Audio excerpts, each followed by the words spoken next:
Salah satu hal yang paling nyenengin ketika ngerjain Clinomics selama hampir 3 tahun ini adalah banyaknya ketemu teman-teman baru yang punya misi yang sama.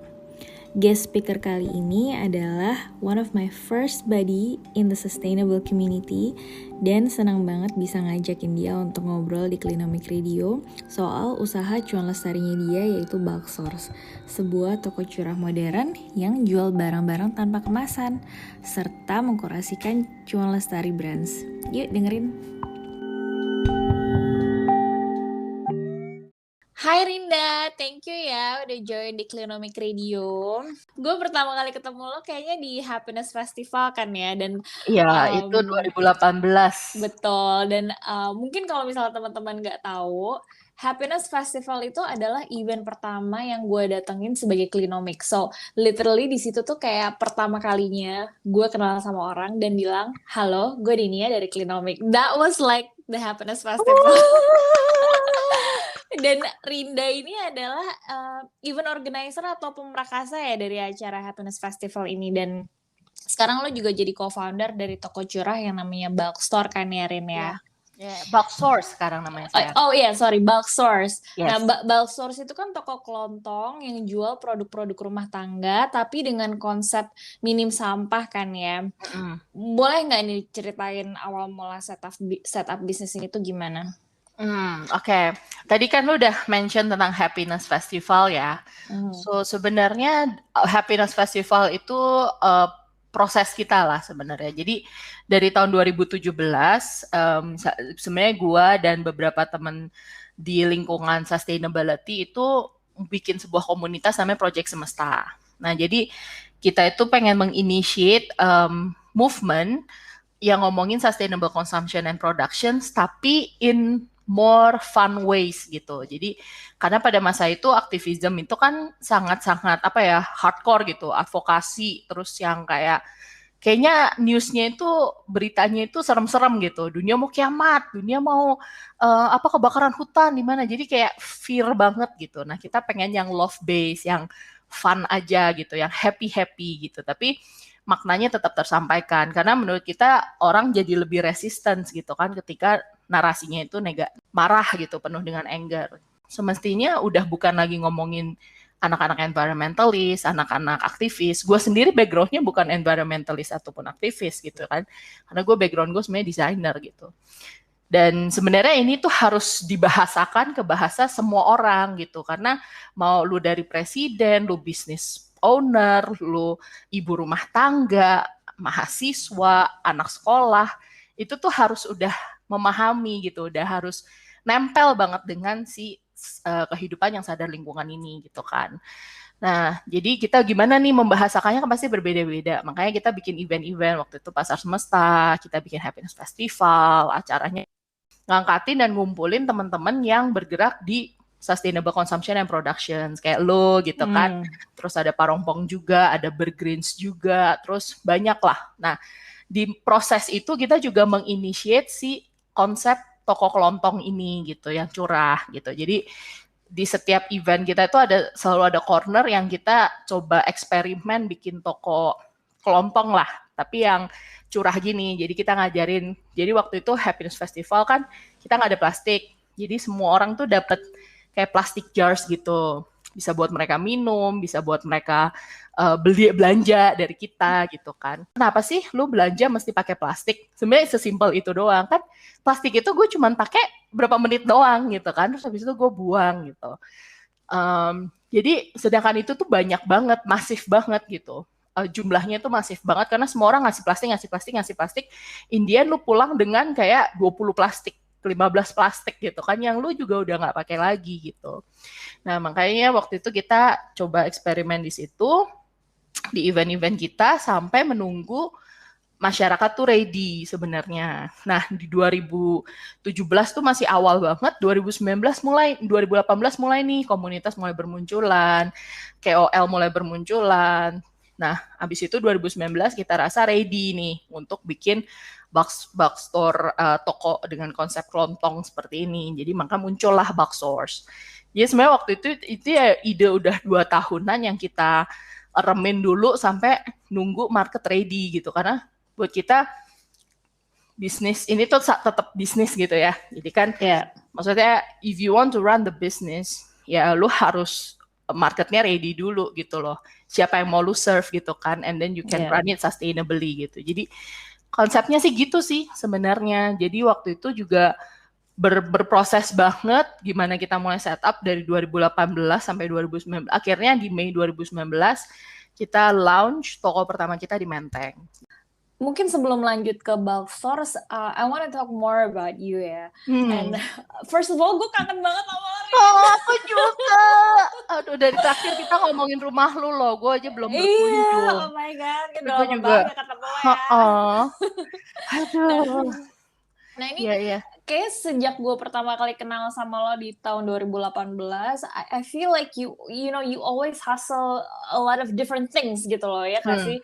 Dan maksudnya dari mulai pasar semesta lo, terus kemudian juga organizersnya Happy Festival ini. Tadi juga lo sempat mention sebenarnya background lo tuh designer. So jadi mungkin sebelum sampai ke titik ini tuh kegiatan lo tuh sehari-hari apa sih Rin dulunya, and I mean what was your background and what was your first job gitu? Oke. Jadi seperti yang tadi gue mention, gue sebenarnya background gue tuh product designer. Gue tuh terpapar dengan sustainability ini ya justru ya di masa-masa gue menjadi product designer sih. Oke. Jadi karena di masa itu ya ada pasti kan product designer kita benar-benar mikirin juga dari awal sampai akhir gitu ya.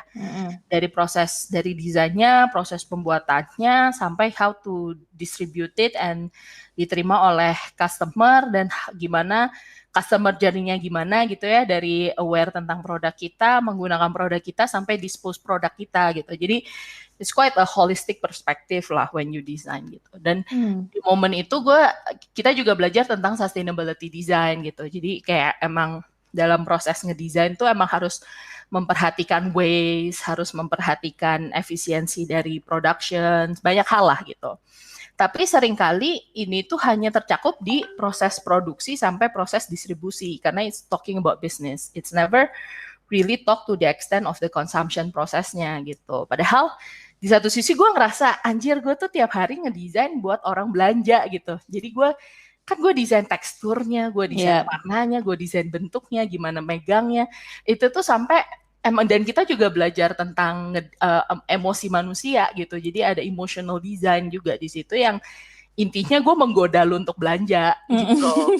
Konsumtif lah pokoknya. Jadi konsumtif gitu. Terus tapi ini kan never ending story gitu loh. Gue akan supaya gue terus-terus hidup ya gue harus terus mendesain sebuah produk yang menggoda lu untuk terus-terusan belanja kan. Nah dari situ muncullah kesadaran akan wah gila ini kayaknya lebih yang perspektif yang lebih luas lagi gitu yang tentang ekonomi gitu ya, si pola ekonomi yang disposable banget gitu, yang linear sekali, yang ujung-ujungnya ya gunung sampah gitu, bukannya circular economy gitu kan. Nah, dan gue berperan di situ tuh gitu, gue berperan yang ngegodain nih justru gitu kan. Jadi itu satu sisi. Terus yang kedua juga gue menyadari gue juga punya peran sebagai konsumen gitu sebenarnya. Jadi nggak bisa nyalahin produsen terus.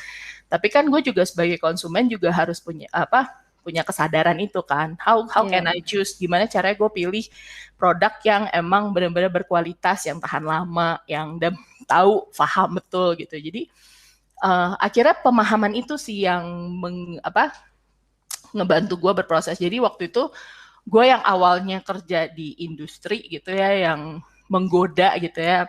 Gue kerja waktu itu pernah di sebuah, kita sebutnya artis designer lah. Jadi designer yang artis gitu.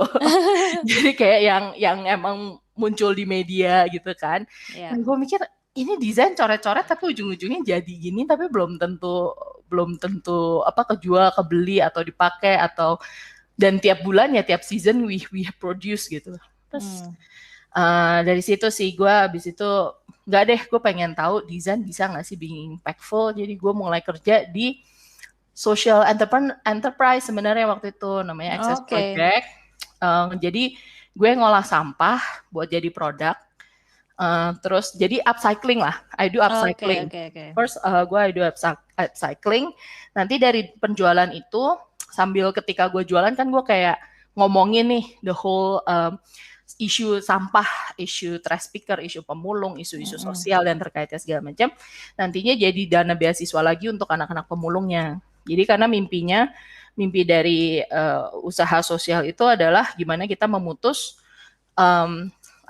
lingkaran setan pemulung gitu, yang pemulung ini ya taunya bapaknya mulung, kakeknya mulung, jadi gue ini pemulung gitu. Padahal kan dia kondisi pemulung itu kan hidupnya tidak layak gitu ya, maksudnya ya banyak hal lah, kesehatannya, tidur di atas sampah dan segala macam gitu. Dan akhirnya kita memberikan mereka edukasi supaya mereka bisa punya pilihan untuk keluar dari lingkungan pemulung itu. Jadi apa? Jadi karyawan, bahkan kerja di Indomaret kayak atau apa gitu kan, a lot of things yang sebenarnya bisa mereka kerjakan gitu. Nah terus dari situ, tapi gue ada realisasi kedua waktu itu. Bentar, gue oke sih, gue emang ngolah sampah, tapi terus jadi produk, itu kan artinya gue ngurangin sampah terbuang ke TPA juga kan. Tapi gue tetap ngegodain orang juga buat belanja gitu kan. Terus kayak ujung-ujungnya belum tentu, emang sih meskipun itu dari sampah, tapi barang-barang gue waktu itu tuh bisa 15 tahun, 20 tahun. Kita ada klien-klien yang udah use it for that long gitu. Jadi, so it's actually very durable. Makanya sampah itu kan kalau dipikir lagi, gila juga ya, gue bisa ngubah sampah ini jadi sebuah tas yang dipakai 15 tahun, padahal sampah ini yang sebelumnya cuma 5 menit gitu loh, dibuang ke TPA gitu kan. Nah, tapi di situ gue masih ngeliat kayaknya gue belum mengakhiri nih. Terus akhirnya dari situ gue join sebuah coworking space. Sebenarnya ada banting setir sih waktu itu. Udah capek ngedesain, gue ke coworking space, gue jadi community manager. Di situ gue banyak ketemu social business, social entrepreneurs gitu, especially in sustainability. Nah, dari situ gue ngelihat, ini orang jago-jago, ini orang tuh pinter-pinter, ini orang tuh punya solusi-solusi yang menurut gue lebih tepat guna gitu. Jadi makanan yang lebih sehat, plastik yang lebih cepat didaur ulang, yang menurut gue keren banget gitu. Tapi semuanya itu punya narasi sama. Gue ngap-ngapan nih.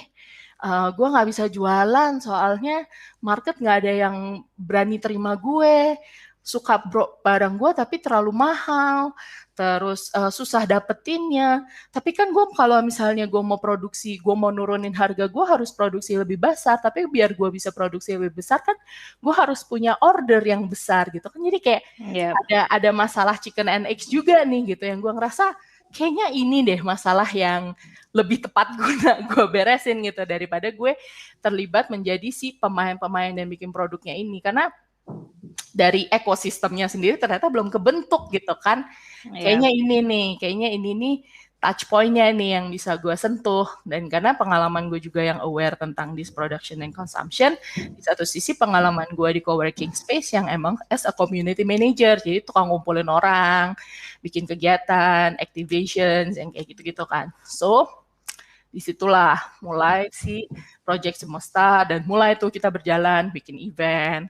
Sebenarnya kita ya ngumpulin orangnya aja sih, sebenarnya buat ngangkatin gitu. Sebenarnya tuh di Indonesia tuh udah banyak banget anak-anak muda yang udah mikirin dan udah punya solusi. Yang penting kan itu ya, punya solusinya gitu. Dan harus didukung gitu, karena emang ngejalanin bisnis itu udah susah, apalagi social business gitu kan, yang lu harus mikirin costingnya pasti akan berbeda, karena struktur costingnya lu juga bertanggung jawab pada sosial dan lingkungannya gitu kan. Terus sudah gitu belum lagi dengan tentunya kualitas dan all the business model and everything gitu, dan juga impact-nya gitu kan, measuring impact-nya tuh sebenarnya gimana, maksudnya benar-benar bisa improve the situations, the social and the environmental problems yang mereka solve gitu kan. Jadi emang sulit, dan ini tuh anak-anak muda yang emang nggak semuanya dengan backup yang besar gitu. It's not like big corporations yang emang punya dana. Bahkan big corporate ya, bahkan ketika gue perjalanan akhirnya kan mempertemukan banyak orang ya, dari yang UMKM kecil, ada yang komunitas-komunitas, ada yang perorangan, tapi juga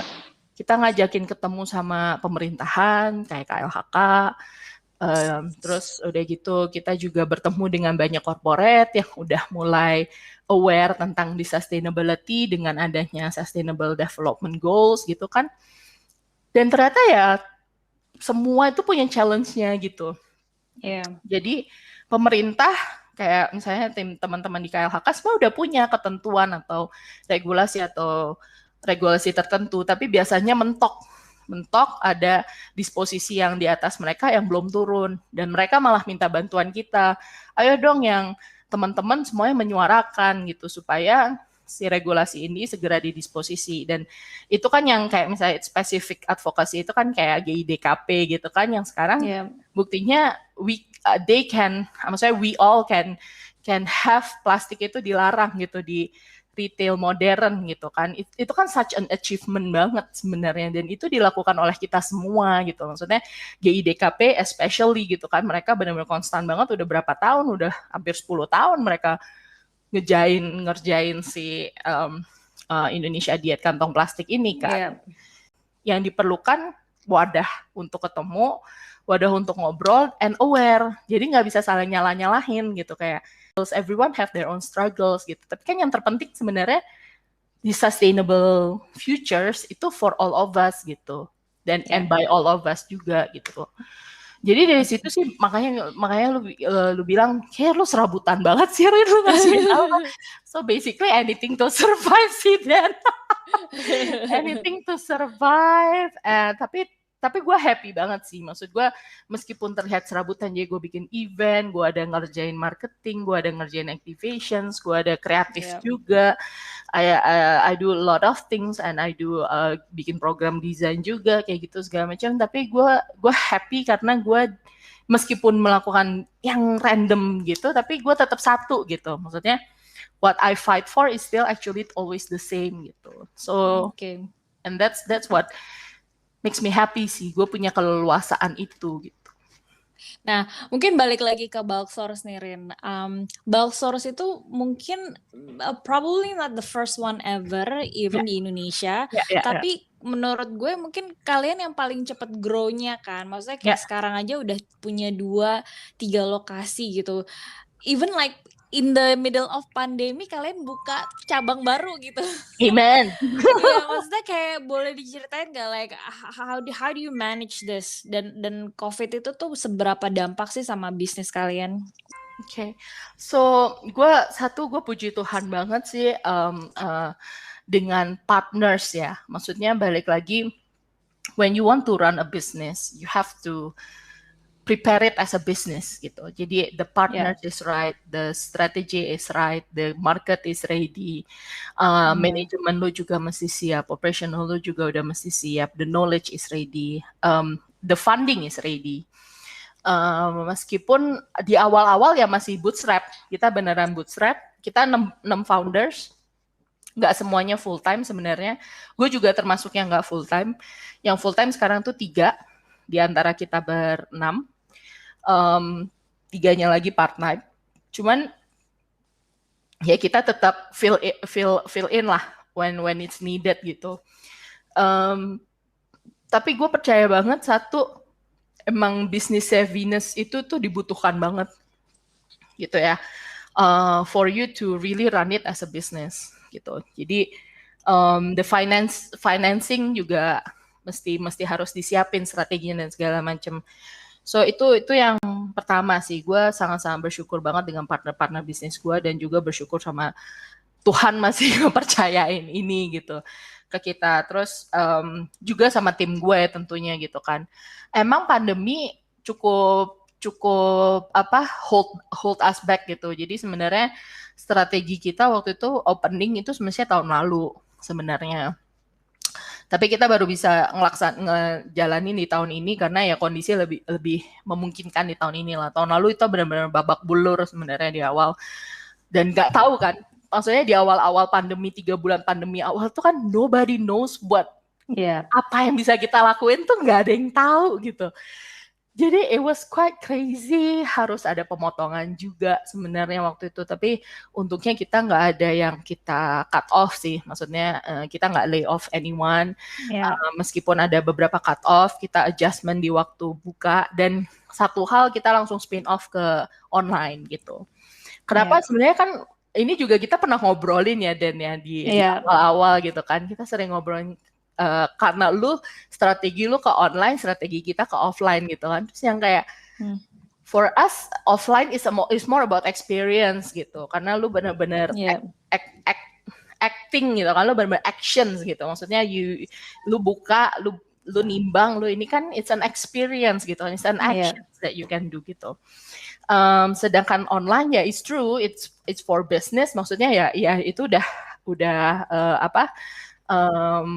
Tapi sebelum pandemi juga sebenarnya banyak orang masih memilih offline kan. Tapi ketika ya. pandemi semua orang udah mulai gape nih dengan online transactions and online interactions gitu. So ya untungnya juga itu sih. Jadi kita langsung spin off ke online, kita langsung buka web store, kita buka web ya store di Tokopedia dan Shopee juga, terus langsung adjustment.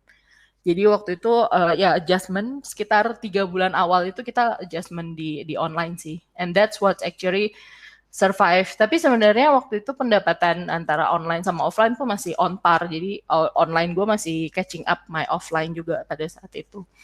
Tapi sekarang sih udah kurang lebih sama lah. Nah, itu satu hal. Jadi emang you have to, when you run a business, you have to see it as a business. Itu yang banget sih. Jadi karena sebelum-sebelumnya kan kita udah trial juga ya. Run this business more like a passion business. Jadi kita runnya lebih kayak activism gitu. Pada saat itu boncos sih. Jadi emang when you set a business, you have to run it as a business. Itu the most important thing. Dan di bisnis emang benar-benar on off, dan ada keputusan-keputusan yang emang you have to base on the data gitu. Kayak market lu berapa, kondisi cash flow lu berapa, financing ini lu, capacity lu kayak gimana, apa yang mesti kita hold. Gitu. Tapi itu untungnya selama pandemi kita masih survive, and itu dilihat, kita udah punya investor sekarang ini, kita dilihat oleh investor capable of managing this business. So itu juga satu berkah juga dari Tuhan, kayak akhirnya ya karena we can survive that, then the investor can see our capacity and our resilience gitu ya. Jadi kita sekarang udah ada investor, makanya kita udah bisa buka toko lagi gitu. Oke, dan itu sebenarnya pesan yang sangat penting banget ya, Rin. Jadi kayak kalau orang mikir, oh social entrepreneurship itu tuh nggak ngedepankan cuan, salah banget gitu. Jadi yang namanya bisnis itu ya harus tetap mencari cuan ya. Karena kalau bukan mencari cuan namanya non-profit atau yayasan gitu. Charity gitu. Ya, itu ya we've been through that sih sebenarnya, ketika masih ngerasain ini as charity, masih kayak passion banget gitu ya. Yang udahlah nggak apa-apa, yang penting orang ngerti, yang ini package-nya terus dibagus-bagusin, yang ujung-ujungnya ternyata harga COGS gue lebih gede daripada harga jual gue, yang kayak gitu kan. Tapi banyak harga-harga terselubung yang kita nggak tahu, oh ternyata ngirimin ini ada cost ininya juga ya, bukan cuman ongkos gojeknya aja misalnya kayak gitu. Jadi itu pun pembelajaran ya. Akhirnya lu lebih aware every time gitu, kayak berapa sih yang mesti gue save untuk gue bisa survive. Maksudnya biar si bisnis ini nih aman, tetap sehat kayak gitu. Kalau misalnya kita ngomongin toko curah, kan ada nih biasanya orang tuh khawatir masalah higienis gitu. Ya. Meskipun menurut gue mestinya sih enggak ya, karena kan pasar tradisional pun sama aja gitu. Tapi kalau dari kalian gimana sih cara kalian make sure dan meyakinkan customer bahwa quality checkingnya tuh oke kok gitu dan nggak ada masalah di hal tersebut gitu? Kalau kita kan yang poin pertama, ada 2 poin kan sebenarnya, offline store dan online store gitu ya. Emang gue ada adjustment di online store. Kalau offline store sendiri, of course, cleanliness di store gue itu harus sangat-sangat dijaga. Jadi ketika orang masuk, people can feel that it's hygienic and it's clean gitu ya. Terus yang kedua, kita emang terus ngejaga humidity dari ruangannya. Jadi kita ada humidifier supaya kering gitu sebenarnya. Jadi apalagi di Indonesia kan kini negara yang humid banget gitu ya. Terus emang tata letak produk pun kita juga perhatikan gitu, karena di mana nih yang ada sinar matahari, mana nih yang biar jangan terlalu terekspos dengan sinar matahari. Jadi even the design, the layout of the store-nya sendiri udah kita desain, kita pikirin juga gitu. Dan selain itu juga makanya kalau dilihat di toko kita nggak semuanya itu dalam volume yang besar gitu. Karena pasti kebanyakannya paling banyak pun 5 liter jars gitu kan, kayak atau toples gede yang 5 liter gitu. Dan kebanyakan juga 2 liter, 1,5 liter atau 1 liter jars, karena ya itu salah satu strategi kita juga buat ngejaga freshness-nya. Jadi sebenarnya kan intinya biar cepet habis, jadi cepet di refill gitu kan. Jadi nggak si barang itu tuh nggak terus-terusan on shelf terlalu lama. Jadi sehingga kualitasnya bisa menurun gitu. Dan itu biasanya kita we have general check juga gitu, kayak ini udah berapa lama, udah kita dicatetin juga kapan di refill, udah berapa lama nih being on shelf, yang kayak gitu-gitu sih. Itu emang udah operational dari store-nya itu sendiri gitu ya. Jadi karena kita kan the owners-nya sendiri kan users juga gitu. Jadi ya kita sebenarnya shoppingnya di toko kita sendiri juga gitu kan. Jadi ya we check on it once in a while, maksudnya saling tukeran gitu, saling cek juga gitu. So emang udah masuk di standarisasi tentunya. Kalau di store sendiri, kalau yang di online store emang sedikit berbeda. We have to in a way package it juga untuk ngejagain isu-isu delivery-nya, isu-isu hygienisnya itu juga gitu kan. Nah, yang kita masih sebenarnya kita pengen banget sih bisa bikin online bulk experience gitu kan. Tapi itu kita belum secara teknis, secara capacity kita belum lah, kita masih belum ke sana. Jadi kita masih eventually we have to package it. Itu compromise yang harus kita ambil juga, tapi kita juga memilih jenis packaging seperti apa sih yang kita bisa terima gitu ya. Karena we want to make sure ya kita tetap stay true dengan janji kita gitu kan, with our promise and in our visions and in our ini juga purpose juga gitu, untuk nggak ngehasilin sampah gitu. Makanya kita juga semua packaging kita itu mostly kita nggak pakai label, kalaupun pakai label juga bukan label yang maksudnya label yang gampang dicopot gitu, jadi biar bisa di reuse lagi gitu. Kind of things emang akhirnya kita komunikasiin sih ke market, ke teman-teman. Jadi ya untungnya sih people still understand that gitu. Karena customer juga nggak mau kan ketika dikirim ke mereka dan kondisinya buruk gitu. Meskipun ya mungkin less packaging and everything, tapi the quality of the product is bad, kan juga customer pasti nggak mau juga gitu. Jadi we have to communicate it sih in the end. Gitu. Oke. Karena yang penting emang transparansi dan ya komunikasi dan make the customer understand juga gitu kenapa we do what we do kan. Nah ini bulk source ini kan udah mulai tahun kedua ya, Rin, tahun ini. Yes. Happy birthday. Thank you. Nah kalau lo bisa pick 3 highlight nih yang bisa lo share ke kita, whether it's up or down, best moment, worst moment, apapun itu, kayak apa nih yang bisa lo share? Oke, jangan nyerah, itu satu, selalu ada jalan sebenarnya. Bahkan ketika bisnisnya ini tuh a lot of people don't bisnis yang kayak box store gini kan, maksudnya box stores juga kan it's not common gitu ya.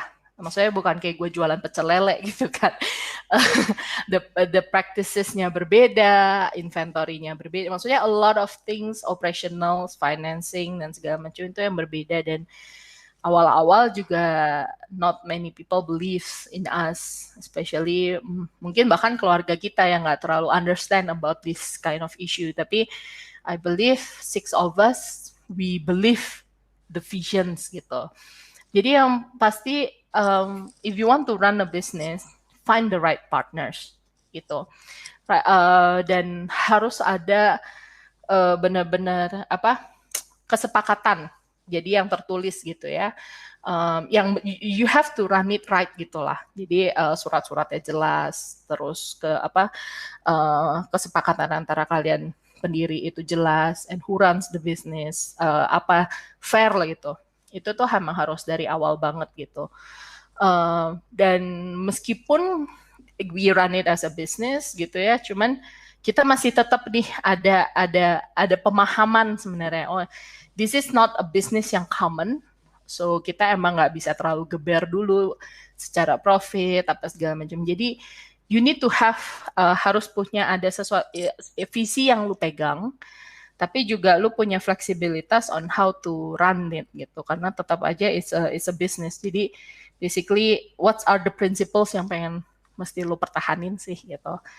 Jadi once you run the business, there's a lot of things gonna happen along the way gitu. Jadi be flexible but still keep your principles gitu. That's what I believe sih. And having the right business partners, it's the best gitu. Karena gue happy banget kita berenam tuh nggak suka drama. Jadi that's the best sih yang kayak okay, jadi kita mau nyelesainnya kayak gimana nih gitu. Jadi itu yang sangat-sangat gue happy banget. Karena tetap bisnis gitu kan. Pokoknya solusi oriented banget ya. Benar. Karena kondisinya kan di lapangan kita benar-benar di awal meskipun kita punya gambaran gitu ya, kita punya projections dan segala macam, kita kan sebenarnya nggak benar-benar tahu ya how people will react with this box source concept gitu kan. Karena di awal kita buka kan juga kita mungkin bukan yang pertama, tapi kan juga nggak banyak juga kan. Dan jadi itu pun masih banyak yang guessing gitu loh, how to survive. Sebenarnya marketnya itu berapa sih, buying powernya berapa sih, terus per bulan tuh sebenarnya bisa berapa sih, kayak gitu-gitu kan kita masih tebak-tebakan juga, belum ada reference yang gimana banget gitu kan. Jadi ya emang harus fleksibel gitu. Ya, dan itu mungkin juga satu pesan yang penting ya, karena namanya bisnis sebenarnya juga apapun itu harus paham bahwa there is some degree of uncertainties and risk gitu involved in establishing a business gitu. Makanya juga emang required work hard, calculated guesses gitu ya, dan making smart decisions gitu untuk berdasarkan kalau bisa ya data dan informasi yang udah diperoleh gitu. Ya, benar. Terus, ini Rin mau nanya nih satu lagi mungkin yang terakhir. We always believe that there is always room for improvement kan. Nah, kedepannya buat bulk source nih kayak apa nih rencana scaling up atau inisiatif Cuan Lestari untuk makin lebih maju lagi untuk si bulk source ini gimana? Kalau rencana sih emang kedepannya kita masih akan buka beberapa outlet lagi, terutama Jabodetabek sih. Karena kita pengen punya store di setiap titik gitu, sebenarnya terutama di Jabodetabek. Jadi ngurangin ini juga kan, carbon footprint buat delivery-nya juga gitu kan. Jadi we want it to be closer to the community as possible sebenarnya. Terus selain itu ya kalau misalnya ketika nanti kita juga pengennya sih bisa bawa ini ke keliling Indonesia juga gitu, tapi kita butuh banyak kerjasama lah untuk bisa itu gitu kan, whether we can do the franchising atau gimana ya, itu juga in the back of our mind lah. Cuman kalau misalnya sekarang sih emang fokusnya ngebuka lebih banyak outlets lagi dan lebih di Jabodetabek sih. Tapi sebenarnya mimpi terbesar kita untuk saat ini lagi yang pengen kita banget kerjain itu how can we have the bulk shopping experience online gitu. Itu yang jadi PR kita sih gitu. Jadi karena online shopping ini kan the beauty of it ya it's so easy to reach gitu kan. Maksudnya ya toko gue bisa di-reach sama orang Makassar, sama orang dari Kalimantan, dari mana. Tapi kan ketika gue harus ngirim, ketika gue harus apa, itu kan lebih banyak ininya ya, kayak packagingnya lah, dan juga nggak semua ekspedisi kan banyak banget, maksudnya punya regulasi yang less sampah gitu misalnya. Ada sih, ada beberapa yang gue senang banget sekarang udah mulai banyak ya. Dan tapi kalau misalnya yang benar-benar mencakupnya seluruh Indonesia kan masih belum ada gitu. Itu hal-hal yang kayak gitu sih, karena kita lihat pertimbangannya banyak banget yang perlu kita compromise when the online itu sampai jangkauannya itu sampai luas banget gitu kan. Nah ya itu sih, itu yang lagi, makanya kalau misalnya ada teman-teman yang mungkin dengerin dan have solutions, have ideas, atau mau ngajak kerja sama, mungkin boleh.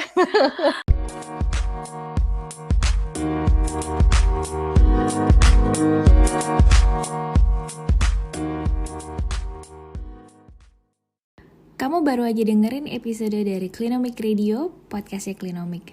Jangan lupa subscribe dan share ya. Yuk kita dukung bisnis cuan lestari di Indonesia.